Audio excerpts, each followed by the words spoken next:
Hello and welcome to episode number 209 of the ETPHD team podcast with myself and Anna. Hi Anna, how are you?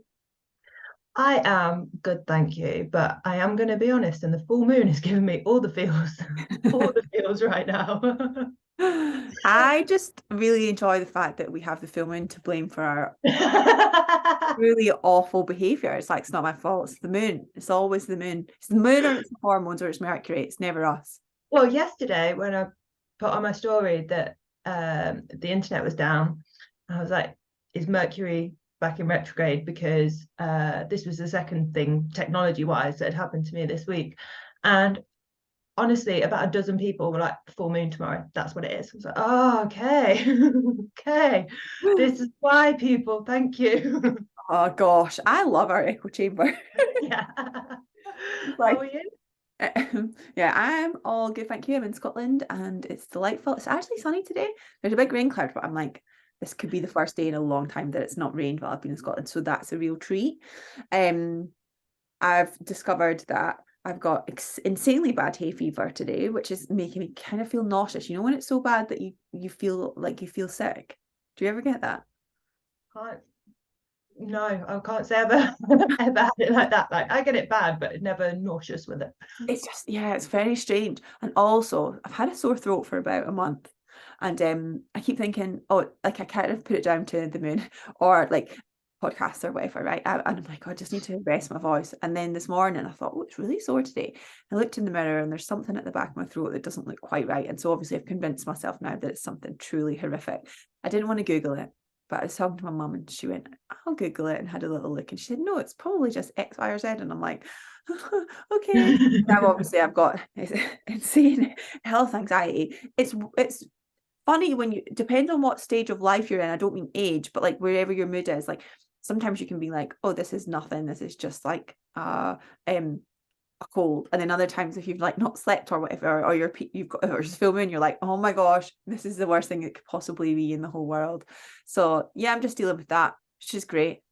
Just You know what? Like, hopefully you'll find this reassuring. But a friend of mine had like a health check, and they did like is it a peak flow, the one that you blow? And that came back like, because it's every year they do the health check, and that came back with a difference. So they explored it a little bit more, like, and the result came back that it was like an obstruction in the lung.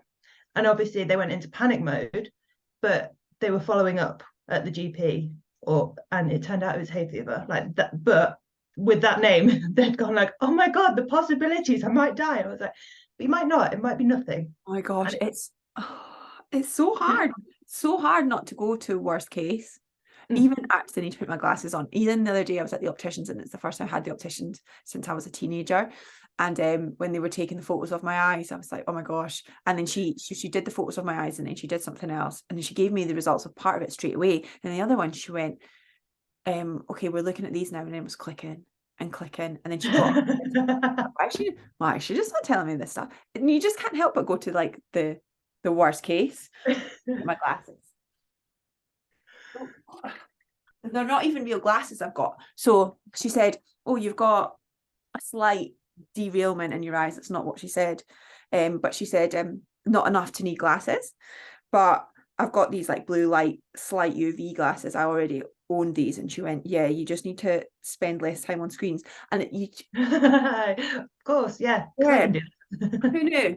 But I have definitely got into the habit of like when I go for a walk, it's always when I answer Q&As or when I answer DMs or answer like WhatsApps.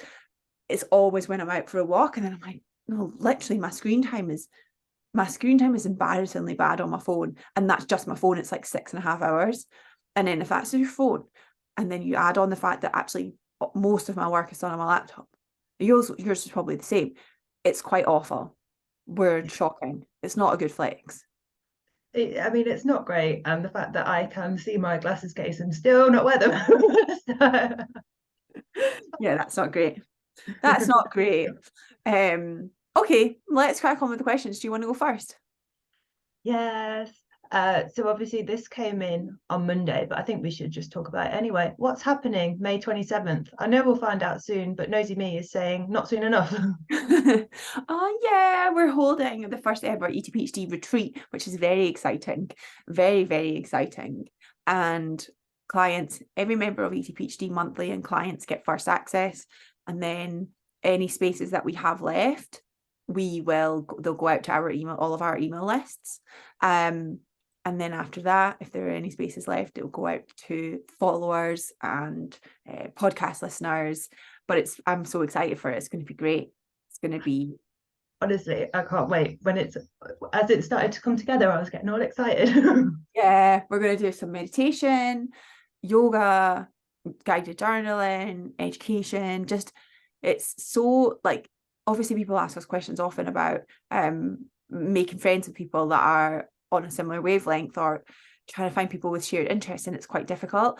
And I think events like this where you can meet people in real life, you often find out, oh, people are not actually that far away. Maybe you're only an hour's drive away and you've actually got a lot in common. So yeah, it's going to be Yeah, great. I've already heard people are carpooling, so that's fantastic. So here for that. Very, very glad to hear that. It's going to be great. So if you are not part of the ETPHD team already, then make sure you're on one of our email lists so you can get access. Okay, Georgia's question. I'm trying to achieve more of a balance in my life. Georgia has given me the task of writing down 10 activities that I enjoy. We did this one, didn't we? Yep. Gosh, welcome to our podcast. I was just speaking to someone, actually, one of the coaches that I mentor, and she's talking about editing our podcast, and I was like, gosh, I've never edited a podcast in my life. It's the joy of it being so authentic. Sorry, everyone, that I don't spend the time editing the podcast, but listen, it means you get us warts and all, not actual warts. Well, I mean, might be what's on the back of my throat, but hopefully not. Gosh, I hope not. Okay, Ross's question. How to work on trusting your body won't balloon after a long period of restriction, purging, over exercising when starting with regular eating practices and rest? It's really hard to trust, and it's a conversation I have often with people because you're so hyper aware that you're looking out for those changes to like reaffirm that worry that you have. So you are likely, if you're coming from a background of over restriction, you are likely going to be more aware of the bloating side of things and feeling different in your stomach because it's got more food in it more frequently. You may be eating to kind of a different level of fullness as well.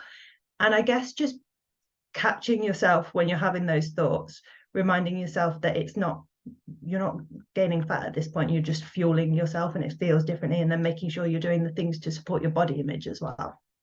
Totally agree. And I sometimes think with these things, it's worthwhile considering, okay, well, what if, okay, physiologically, you're not going to instantaneously gain a lot of weight. That's not how our bodies work. So scientifically, that's just not what's going to happen.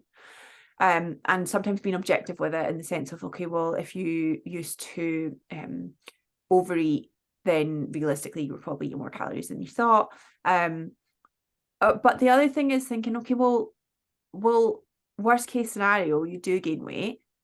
Okay, well, could you actually live with that? And I know sometimes it might feel like, well, that's actually the worst thing in the world, but realistically, is it the worst thing in the world? And often I think, and we've had this conversation before, I think on the hypothalamic amenorrhea podcast, often when we're in smaller bodies, and we've been in smaller bodies for a long time, we genuinely believe that that's where we'll be happiest in our bodies. And we it's not like we've convinced ourselves. We genuinely think, well, of course my body image would be smaller, would be better, more positive because I'm in a smaller body. That's where I like bodies to be. And even if you prefer the aesthetic of a leaner body and your body then gets bigger, your body image can still be more positive in that bigger body. But it's really hard to understand that concept until you have lived in a slightly larger body to notice what that feels like. And yes, you might be further away from what you class as like this ideal body type, but because of the mood changes, because of the improvement in your hormones and your sex drive and your connection with other people and your joy and your food preoccupation, all of these things, because of all of those changes, even though objectively your body is slightly bigger than this ideal type that you have in your head, you could have a more positive body image. And I don't know about you with your clients, but I certainly have seen in my clients, and it was something I experienced myself long ago when I gained weight after competing and stuff, that I genuinely have the most positive body image when I'm in a bigger body. And I think it's similar to what I was talking about on my post recently about your settling range. I might be further away from this kind of diet culture ideal, but I still prefer my body in that way. But I had to challenge that, because if I take a picture of myself, I'm like, oh, that looks different from what potentially should be quote unquote optimal.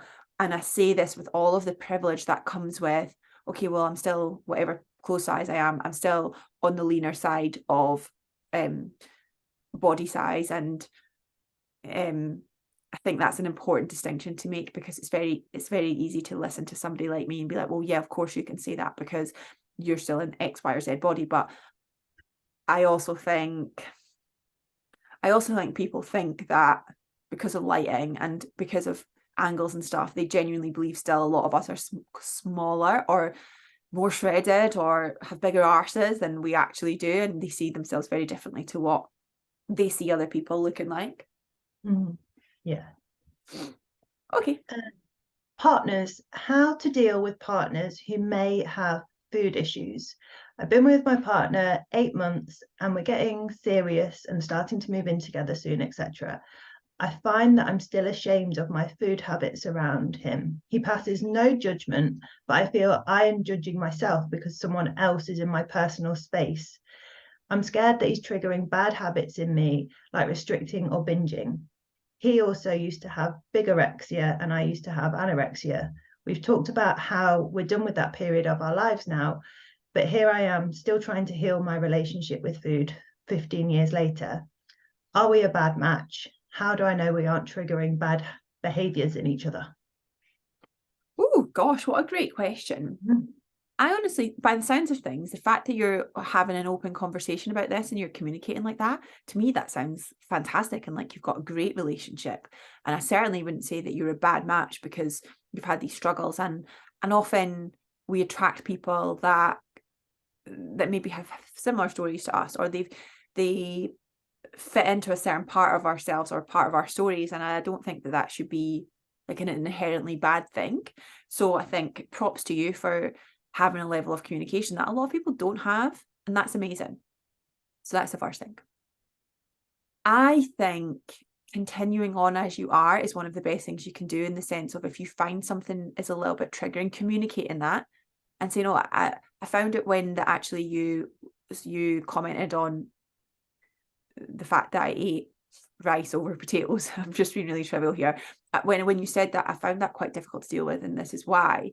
I would really appreciate it if we could maybe try and not include that in our conversations or something like that, and having that communication from a place of like no judgment, just, oh, that's an interesting thing. Because the amazing thing about relationships is that they are a large part of it is that people are here to teach us something and to help us grow. And a lot of the struggles that we have, we can't overcome by ourselves, and we need someone else to mirror these back to us and support us in moving through these things. And this is such a good opportunity, hopefully, for you to do that. And so rather than thinking about it being like, I'm going to be constantly triggered and I'm worried about it and I feel a lot of shame, I wonder if you could reframe to say, I'm excited for the potential, like, yes, it's going to be challenging, but I'm looking forward to these challenges to see with the areas that I still need to do some work in, so that I can move through this even more with the support of somebody that I know really cares about me. Yeah, I guess also as well, like just getting curious as to why you feel the need to restrict. Like, is it because even though you know that he's not said anything or made any comments that are judgmental, do you feel like, I know so many women will relate in that we need to eat less if we're with other people, if we're with our partners. And also, I mean, yes, the binging might be as part of the restricting, but are you feeling like you need, like, is there, when we've talked about it before, like the comfort that binging can bring. And it might be like making different food choices because you don't want to eat the normal foods that you do, but equally, is the binging still bringing you some level of comfort, some level of joy, and you don't feel like you're getting that outside of things? And again, something to communicate in that maybe you do more fun things together and fill your cup that way. Yes, great point. Okay, first question. What is a top friendship moment from you from memory and why? Oh, like friendships in general, or I think so. Just a top friendship moment from you.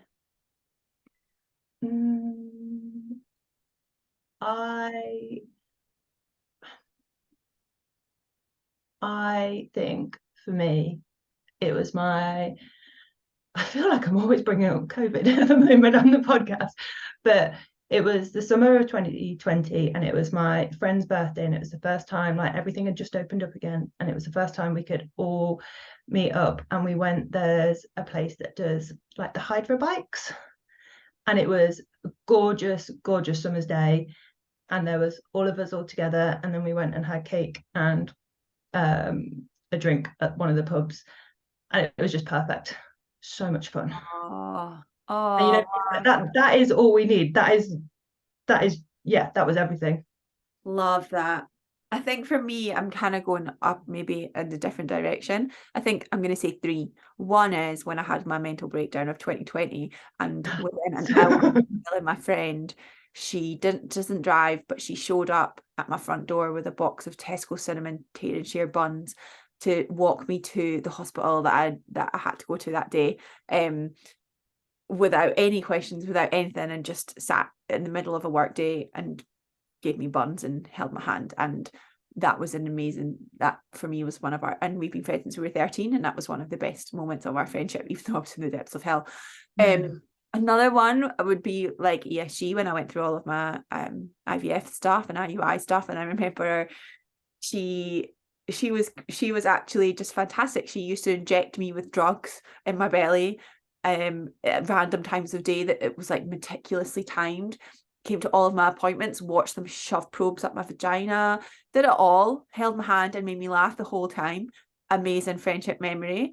And one of my other friends, when I had my mental breakdown, I remember laughing, crying and peeing my pants. And I was in the depths of hell, and we were just sat on the sofa, and we were laughing at just how much in despair we both were. She'd had a horrible year, and we used to have a playlist. We have a playlist on Spotify called 2020 Breakdown, and it's got Boys to Men on it. It's got just some great tracks on it, and we would cry while singing at the top of our lungs in the car, in her house. That's when I had to live with her, and it was just the best time. And all of those, what's interesting, I think, even saying it out loud, is not so much the IVF stuff, but the other stuff is like, my favorite moments are in my darkest times. Which, how incredible is that when you can look back and be like, gosh, that was hardest time in life, and I can still find actually these incredible moments. Friendships are just absolutely fantastic, and it's not like, it's funny because I wouldn't say I have someone that has tons of friends, but the friends that I do have, I'm like, God, I wouldn't trade that for anything. I would be single for my entire life if I could keep my friends, that level of friendship. Like, that's, how cool is that? My mum always comments on that. Like, she says it's so different now to when she was younger. She's got some incredible friends, but she's like, it's so different now that friendships can be more impactful in your life than romantic relationships sometimes. And when she sees like me and my friends, or like my sister and her friends, and she's like, it's so wild to see. Like, when I was talking about bringing a child into this world, she was like, I can see how you would do it, how you and Emma and your friends would just figure it out and navigate it. And she's like, it's just a different world. I'm like, so great. Friendships are just the best. Well, they really are. Nice question. What is the best way to deal with people who are being triggering, especially family members? I've tried setting boundaries, but usually I get pushback / gaslit into making me feel bad because their comments are just how they feel / difference in opinion. Good question. I don't think I think it's helpful. I don't think it's very empowering for you to say that someone else has been triggering. And I think it's more empowering and supportive of behavior change and mindset change to say I'm being triggered. And it's not about a fault or a blame thing, but it's like, that's interesting. I feel triggered by that. So what can I do? Because you can't control other people. You've set a boundary, and the thing with boundary setting is, if you're going to set a boundary, you almost have to be willing to do the thing that you said you're going to do if they don't stick to the boundary. You can't just set a boundary and then, well, you can, but it's not very helpful if you set a boundary and then people just push it and push it and push it and you go, okay. Then you just get resentful because it's like they're not sticking to the boundary. Realistically, it's up to you then to say, okay, well, if you're not going to stick to this boundary, which if it's a reasonable boundary, which it sounds to me like it is, right, then I'm not going to, like, I'm going to try maybe just not answering the question at all, or not like walking out the room when you say something like that. That might be a step that you take, or change it, or I'll just change the subject completely and not even dignify it with any sort of response. Or it might be that you say, well, I'm not going to come for tea next week because last week, I've really asked you not to comment on my body or whatever the situation is, and you continue to do it. So I'd like a week off where I'm not going to be around because actually that's not in a situation that I want to be in, and having that boundary outcome is important.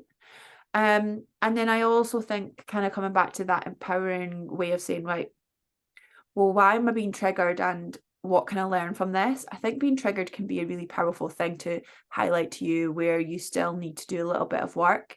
And certain things that might trigger me, I'm trying to think what might trigger me. Sometimes I'm triggered by, like, I'm trying to think. Okay, like rubbish business mentors might trigger me when they're talking about like their clients earning like 7-figure months or whatever it is, 6-figure months, whatever.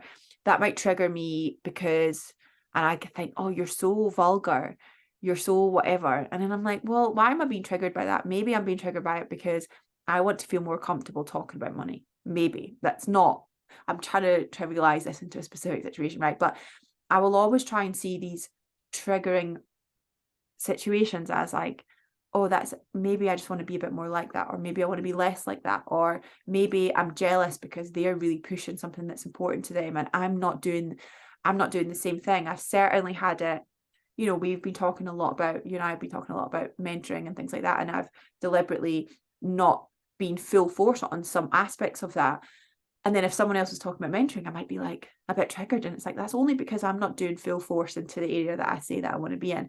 And so why is that the case? So I often like to think of being triggered as a really good opportunity to do things. That being said, someone said to me, oh my gosh, like you're getting really wrinkly. And I always come back to that just because everyone knows it's my thing.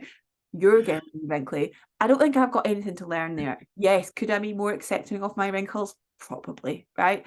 I think I'm in a pretty chill place with it now, but realistically, yeah, I could reflect on that. But realistically, that person's a knob. Like, I don't think, is it like you have to look at it and go, okay, is there something to learn here, or is this person being a knob? Sorry. Do they have knob-like behaviors? Everyone is a good person. Blah blah blah blah blah. Anyway, your turn. That was my question. It's on you. Okay. Okay.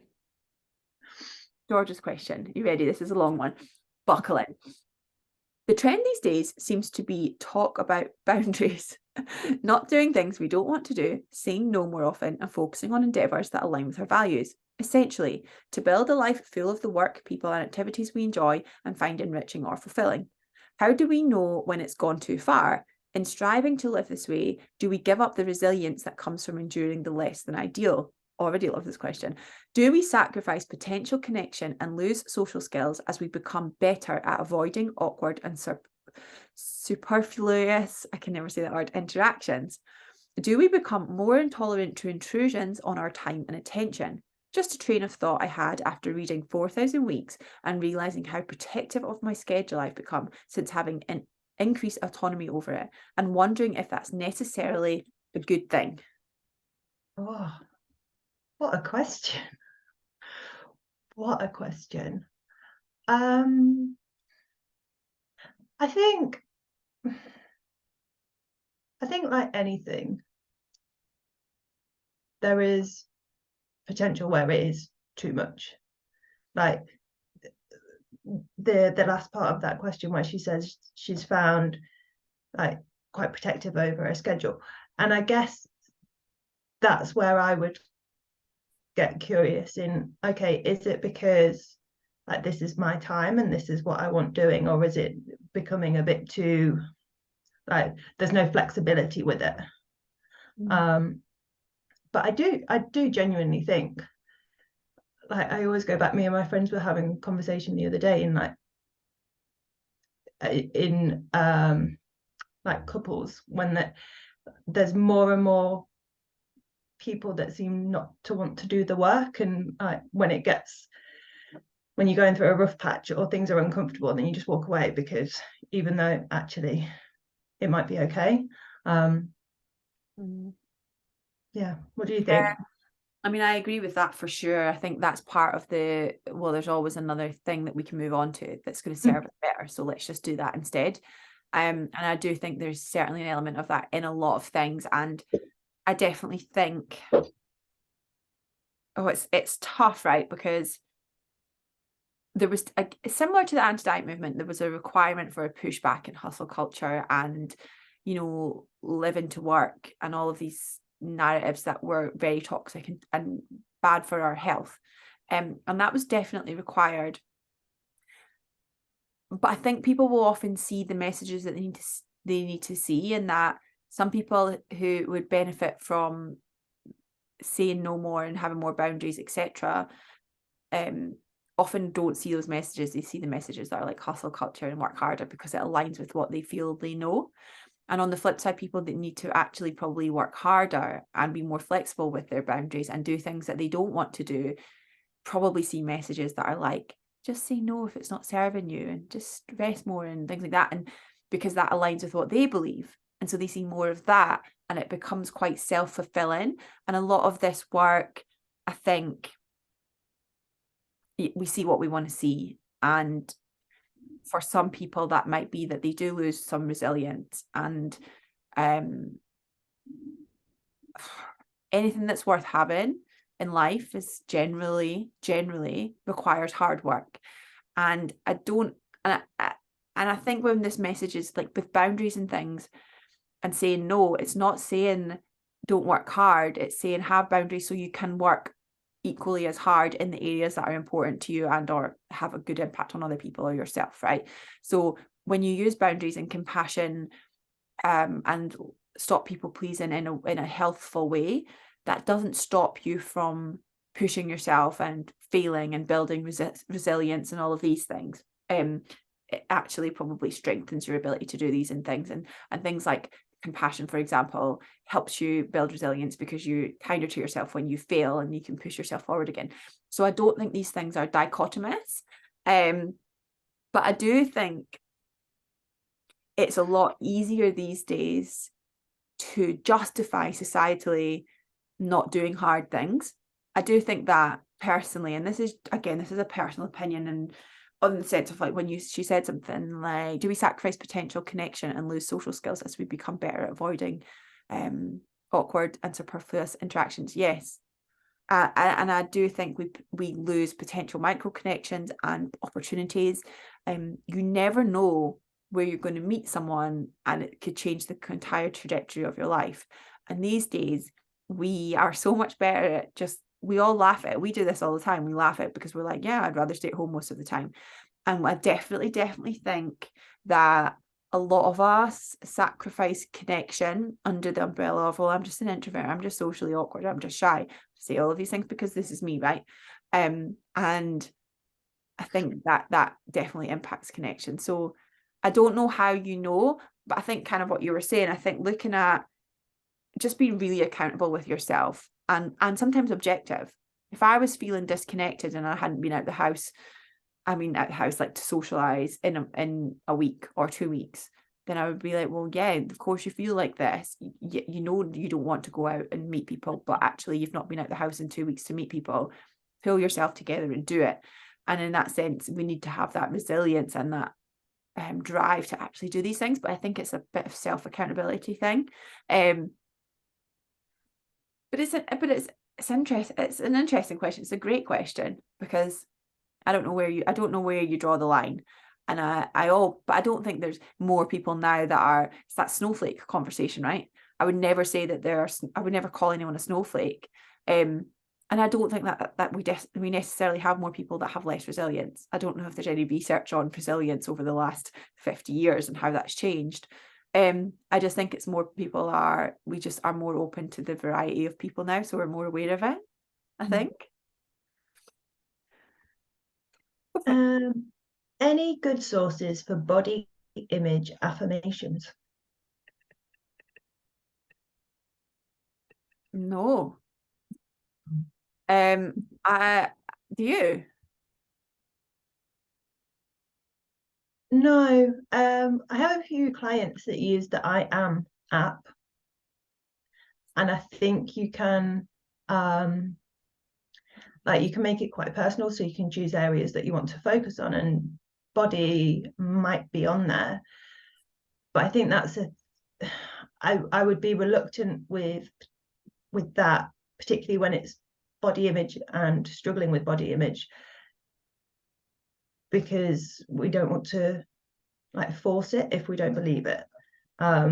So I think, I mean, we've recently started looking more so at the body functionality stuff and exploring that, and I think that would be the route that I would continue along, rather than looking for external sources. Yeah, I agree. And I think with affirmations need to be, I think they should be body based or sense based, not conscious or external based. And what I mean by that is coming into your body, taking a minute, feeling into your body, and then thinking, okay, well, what affirmations do I need to hear today? What's important for me today to hear? Where am I feeling disconnected? Where am I, like, what are the thoughts that are in my mind right now? What affirmations would soothe those? Coming into yourself and meeting yourself where you are, rather than looking for an external source that is going to tell you the way that you feel. So really take that moment. You did a great post the other day about kind of coming into yourself and back into your body. And I think taking that moment to do that first, and then just getting curious about what comes up. And the thing with these things is there's no wrong answer. It doesn't matter what your affirmation is. It does not going to be wrong. It's just about, does this resonate with me? And the only way to do that is for it to come from your own felt sense. Okay, next question. I always like when you laugh. It fills me with so much ease. How do you explain a meant to be, which is Gen Z slang apparently, to a spouse without making them worry or stress about it? I'm trying to be open about how I feel day to day, including describing the physical anxiety I feel, but it is not well received. I just want to share and try to be transparent.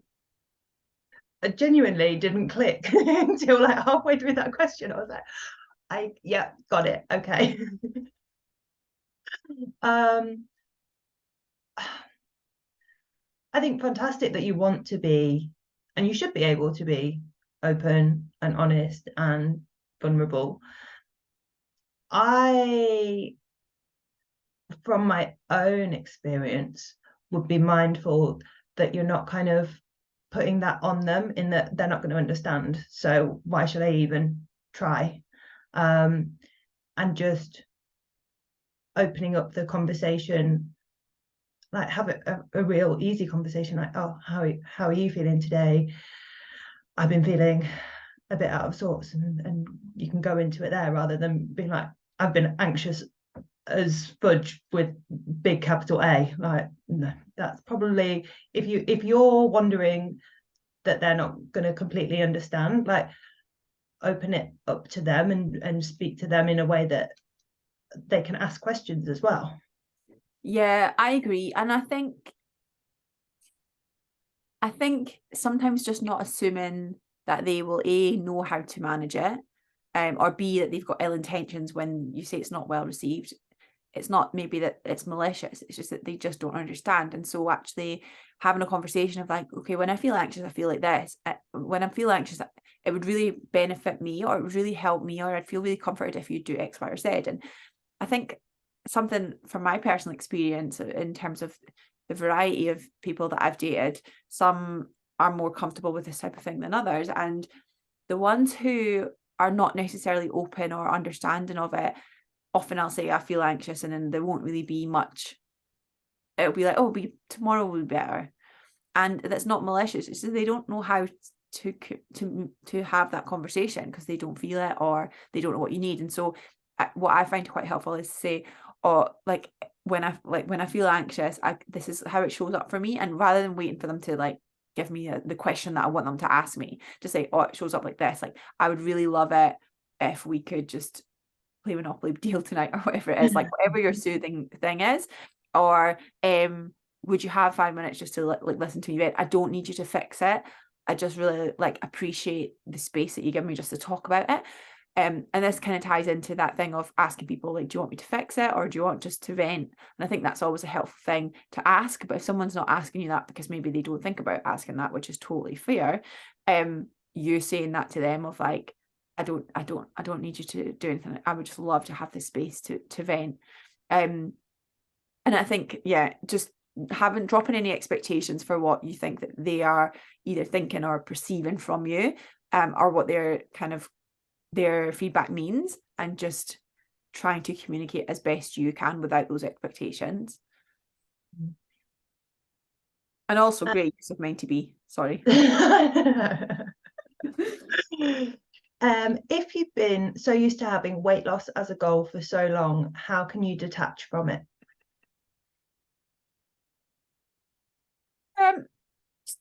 Think about other goals that you have.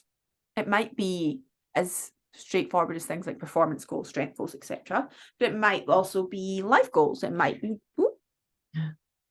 joy goals. It might be relationship goals. What other goals do you have? Think about all of the things that you can fill your space with now that you don't have to think so much about fat loss and weight loss, which when you're doing it in a healthful way doesn't overtake things anyway, right? So this is not a demonizing of having fat loss goals, and you can certainly have fat loss goals and have all of the other things too, right? This is not, yeah, but if you've been hyper focused on weight loss for a long time, then it's probably taken a lot from your life, and it becomes a bit of a vicious circle where you don't have a lot going on maybe, or you have a lot going on, so you focus on one thing, weight loss. And then what weight loss can often do when you prioritize it over other things is it removes other things from your life, and so you don't have anything to fill it with. So then you do some more weight loss to focus on your body so that you don't have to accept you don't have other things in your life. So think about, how can I increase the fullness of my life? How can I bring in and cultivate joy and play and creativity and purpose and connection in my life, and actively think about including those things in. And then I also think too, it's probably not the weight loss that you were getting some sort of like feelings of purpose or self-efficacy from. It's probably the fact that you were focusing on doing something for yourself. So where else can you find focus for doing things for yourself? What does that look like? Yeah, I think when you're I know we've had like the conversation before that it can feel completely overwhelming, like not even sure where to start when you're exploring other things to focus on, or when you're like shifting identity away from nutrition and training and things like that. And one thing that I've implemented, and I think I implemented you implemented when I was a client, and I've brought it back in recently, is to say yes to something new, a new experience or a new challenge each week. Just so you're beginning to step outside of your comfort zone a little bit. Like that. It's quite a hard thing to do, especially to find so many things that you've not done before to say yes to. But it doesn't have to be like a physical yes to someone asking you to do something. It could be that you see a flyer for a group meditation class in your local town and you say yes to that. It doesn't have to be like someone specifically going out of their way to say, oh, let's go rock climbing or something. Obviously. Okay, Steph's question. I find I am overeating, but not craving anything in particular, just the comfort of eating. What is your go-to snack to try to feel satiated?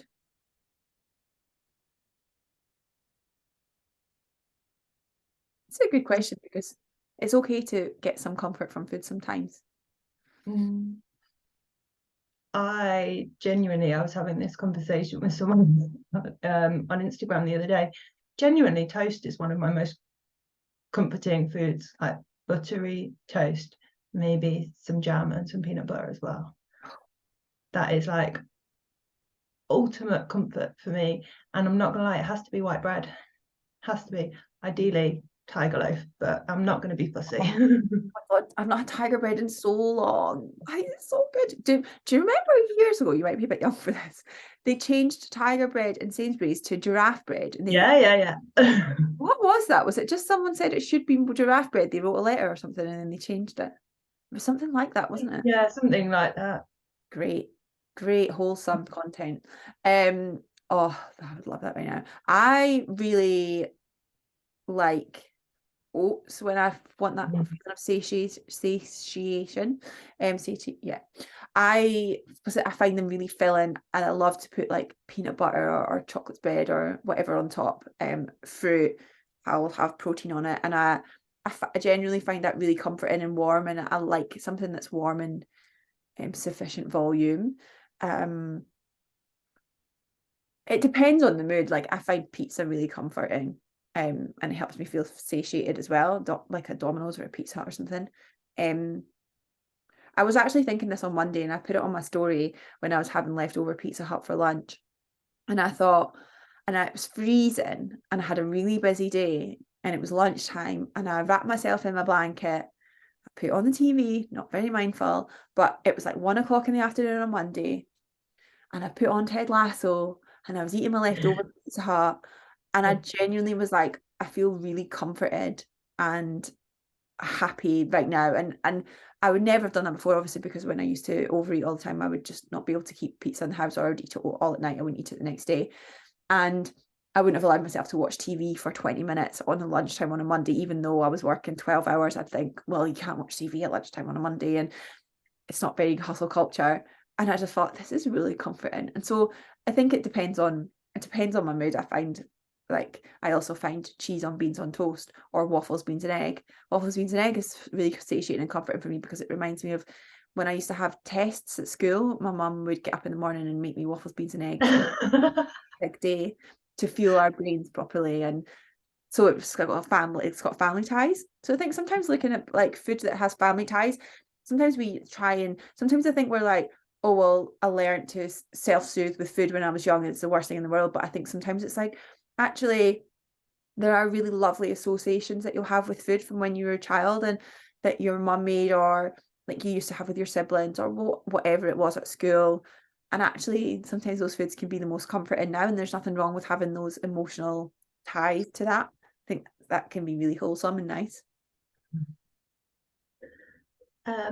Any tips for maintaining a positive body/food relationship, even when struggling with personal relationships? So this client has just gone through a breakup. Oh, sorry. Although I'm not sorry, because in 5 years' time, probably in 1 year, you'll be like, oh, thank the Lord, I'm not in that situation anymore. But I know it's very hard to go through at the time. I think being really intentional with the things that you know serve you is really important. You probably don't want to meditate right now because you'll probably just cry all the time. Or you probably don't want to journal because it's really difficult to journal on it, and you'd rather just forget those feelings exist. But showing yourself that fierce compassion is hard when you're in a hard situation. But also on the flip side of that, show yourself the soft side of compassion, of like, realistically, it's totally okay if you overeat a little bit. But long term, think about, okay, well, what's really going to make me feel better? Consistently overeating, or letting myself have the pizza and then moving on the next day. So there's like that balance, isn't there? The sweet spot of fierce compassion and the kind of softer side of compassion. But I think that's important. And then I also think staying objective in that, if you're going through a breakup, your mood is probably impacted a lot. And we know that your body image is so related to your mood. So reminding yourself at this time that your body image is not reflective of your body. Like, it's not generally anyway, right? But you really are not going to be seeing yourself objectively here. So when you do find yourself maybe feeling negative about your body, having a bit of an affirmation or a little bit of a self-talk where you remind yourself, like, this is not real. It's the same as when you've got PMS. It's like, this is not real. And say to yourself, okay, well, in a month's time, when I'm moving through some of this grief and this pain, then I'll look at this again and think, okay, well, how do I feel about my body now?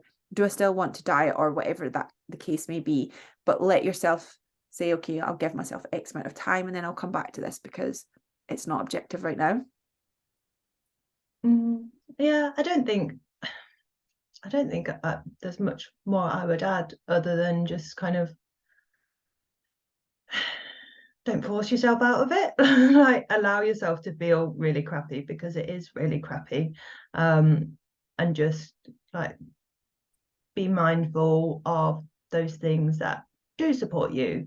And I know this client, and I know that connection is something that's really important to her. And although you might not want to be seeing everyone when you're not feeling your best in yourself, but actually maybe like holding yourself accountable in, I'm just going to WhatsApp my friends right now because it's all feeling really tough, or getting outside for a walk with one of them.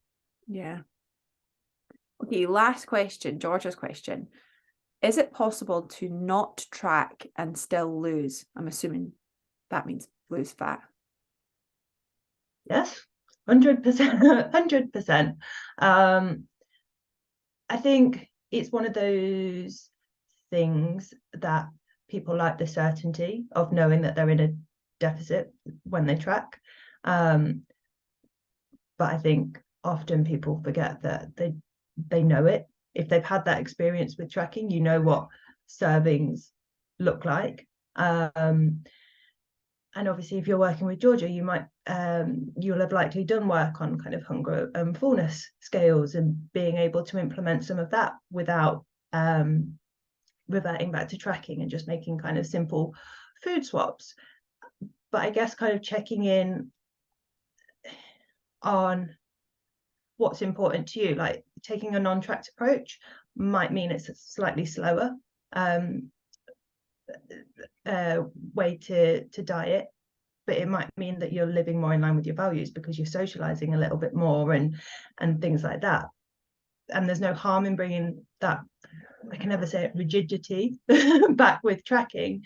But I guess kind of looking at, yeah, like I said, what's important to you right now. And if you've done a lot of work on your relationship with food, it's not to say that tracking's going to impact that at all, but I would always question whether you need it or not. Yeah, I think it's such a good question because oh, my stomach is rumbling. I thought that was really loud. I think that it's a great question because some people have a fear of tracking because they've healed their relationship with food and they worry that tracking again is going to impact things. And for sure that you can certainly lose fat without tracking, and you can do things like managing your portion sizes, managing your snacking, like replacing certain foods. So doing some food swaps, maybe for one meal you swap out your starchy carbs for vegetables, or half of your starchy carbs for vegetables, something like that. Slightly reduce your portion sizes, etc. Reduce your takeaways. Just be a bit more consistent at weekends, things like that. You can certainly do that.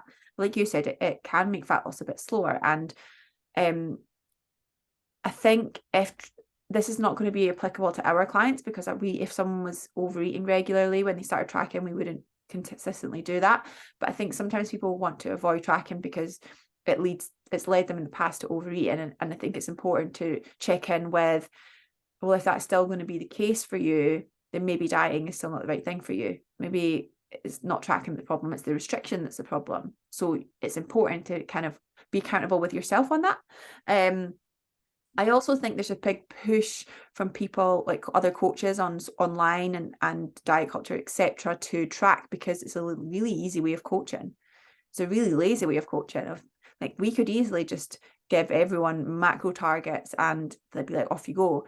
But I'd say maybe half of my clients track in some way, shape, or form. But there's so many ways of tracking, remember. It's not just here are your targets and go off.